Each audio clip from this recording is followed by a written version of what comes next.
ಹಂಗನಸು ಹರಸು ಛಾಯೆ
ಎಂತ ಪ್ರೇಮಿಗಳು ಮರೆಯದಂತ ಕಾಣಿಕೆ ಕೊಟ್ಟರು ನೀವು.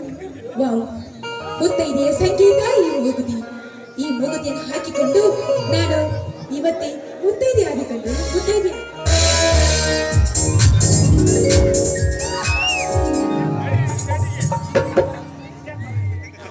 ನಿಜ ಕಾವೇರಿ, ಮುತ್ತೈದೆ ಎಂದರೆ 5 ಮುತ್ತುಗಳನ್ನು ಹೊತ್ತವಳೆ ಮುತ್ತೈದೆ.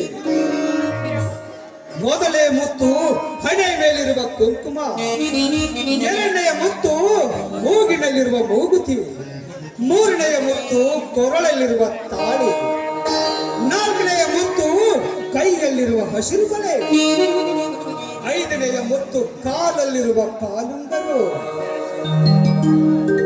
ಕ್ರಾಂತಿ, ಈ 5 ಮುತ್ತುಗಳ ದಿವ್ಯ ಶಕ್ತಿಗಳನ್ನ ಬಿಡಿಸಿ ಹೇಳ್ತೀರಾ?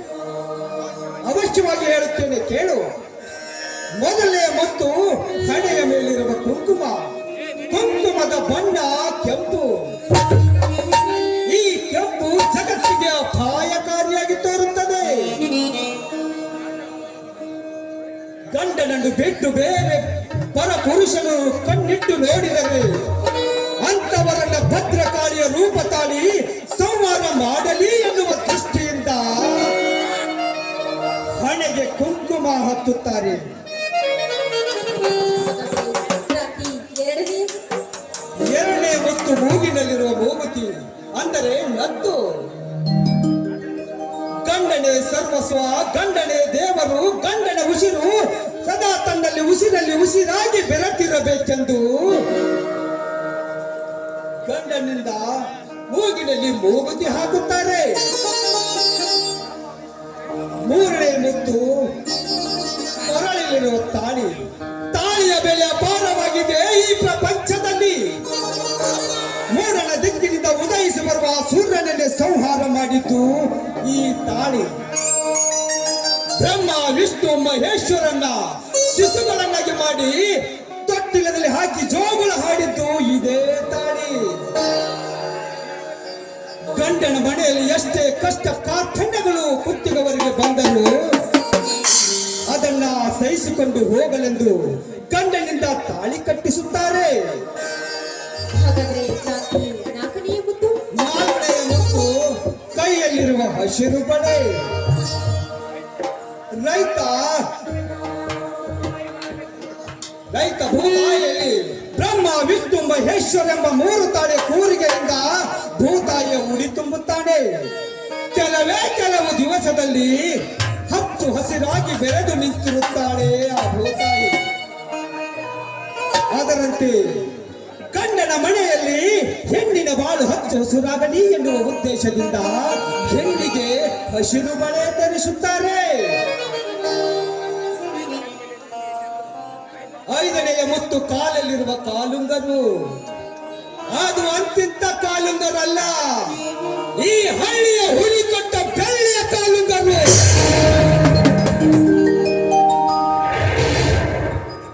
ತವರ ಮನೆಯಲ್ಲಿ ಅಣ್ಣ ತಮ್ಮಂದಿರೊಂದಿಗೆ, ಅಕ್ಕ ತಂಗಿಯರೊಂದಿಗೆ, ವಾರಿಗೆಯ ಗೆಳತಿಯರೊಂದಿಗೆ ಸ್ವಚ್ಛಂದವಾಗಿ ಆಡಿರುವ ಹೆಣ್ಣು ಮಗಳು ಗಂಡನ ಮನೆಯಲ್ಲಿ ಅತ್ತೆ ಮಾವ ಮೈದುನನ್ನ ಆಜ್ಞೆ ಮೀರಿ ಹೊಸ್ತಿಲ ದಾಟು ಹೋಗಬಾರದು ಎನ್ನುವ ಉದ್ದೇಶದಿಂದ ಹೆಣ್ಣಿಗೆ ಕಾಲುಂಗರು ಧರಿಸುತ್ತಾರೆ. ಇದೇ ಈ ಭಾರತ ಮಾತೆಯ ಸನಾತನ ಸಂಪ್ರದಾಯ, ಇದೇ ಈ ಹಿಂದೂ ಸಂಸ್ಕೃತಿ. ನೋಡಿ ಕ್ರಾಂತಿ, ನಿಮ್ಮಷ್ಟು ತಿಳಿದವಳು ನಾನಲ್ಲ. ಈ ಭಾರತೀಯ ಸಂಸ್ಕೃತಿಯನ್ನ ಅರಿಯಬೇಕಾದ್ರೆ ಬಹಳ ಬೇಕು. ನೋಡಿ, ಬೇಗ ನಮ್ಮ ಅಣ್ಣನ ರುದ್ರೇಗೌಡನ ಕೈಯಿಂದ ನನ್ನ ಪಾರು ಮಾಡಿ ನನ್ನ ಮನದಾಸೆ ಇದನ್ನ ನೀವು ಈಡೇರಿಸಿದ್ದೀರಲ್ಲ. ಪ್ರೀತಿ ಎನ್ನುವುದು ಬರೇ ಮೂಗು ಕಣ್ಣಿನಿಂದ ಹುಟ್ಟುವುದಲ್ಲ, ಅದು ಹೃದಯದಿಂದ ಹುಟ್ಟುವ ಆಶಾ ಕಿರಣ. ಆ ಸೂರ್ಯ ಚಂದ್ರರಷ್ಟೇ ಸತ್ಯ. ಆದಷ್ಟು ಬೇಗ ನಿನ್ನನ್ನು ಬಗ್ಗು ಬಡಿದು ನನ್ನ ಅರಮನೆಯ ಅರಸಿಯನ್ನಾಗಿ ಮಾಡಿಕೊಳ್ಳುತ್ತೇನೆ. ಆದರೆ ಆದರೆ ಆದರೆ ಅಂತ ಯಾಕೆ ಗಡ್ಡಿಸ್ತಾ ಇದ್ದೀರಾ? ನೋಡಿ, ಪ್ರೀತಿ ಮನಸ್ಸು ನೋಡಿ ಹುಟ್ಟುತ್ತೆ. ಅದನ್ನ ಬೇರೆ ಪಡಿಸೋರು ಯಾರು ಇಲ್ಲ. ಒಂದು ವೇಳೆ ನಮ್ಮಣ್ಣ ಅದನ್ನ ಬೇರೆ ಪಡಿಸಿದ್ದೇ ಆಗಿದ್ರೆ ನಾನು ನಮ್ಮ ಮನೆಯನ್ನ ತೊರೆದು ಬರುತ್ತೇನೆ. ಅದು ಅಲ್ಲದೆ ನಮ್ಮ ಪ್ರೀತಿಯನ್ನ ಬೇರ್ಪಡಿಸೋದಕ್ಕೆ ಆ ಹರಿಹರಿ ಬ್ರಹ್ಮಗಳೇ ಬಂದ್ರು ಸಾಧ್ಯವಿಲ್ಲ. ಹಾಗಾದರೆ ನಿನ್ನ ಮಧುರವಾದ ಕಂಠದಿಂದ ಒಂದು ಸುಮಧುರ ಹಾಡ ಕೇಳಬಹುದೇ? ಅಷ್ಟೊಂದು ಆಸೆ ಆಯ್ತು, ಖಂಡಿತ ನಿನ್ನ ಆಸೆನ ಈಡೇರಿಸ್ತೀನಿ.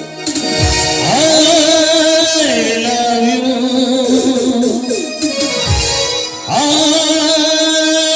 love you.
ಬನ್ನಿ ಕಾಂತಿ, ಹಾಗೆ ಮಾತಾಡುತ್ತಾ ಹೋಗೋಣ.